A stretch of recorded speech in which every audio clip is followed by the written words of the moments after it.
mga katuldo ko. Yan o. Yan yung mga malalaki.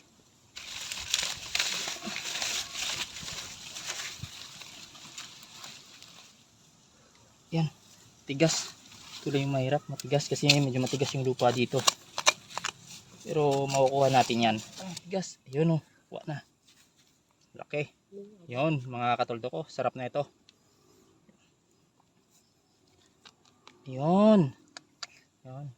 Sarap to mga katuldo ko. Lalaki. Ito pa o. Ito. Baka mabali. Sayang naman.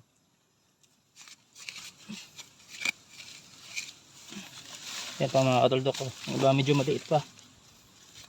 Pero medyo marami na yung malaki kasi matagal-tagal ko nang hindi nakapagkuhaan ito. Yun o.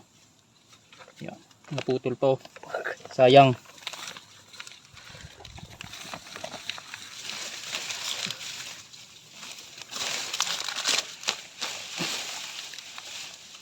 Naganda putol.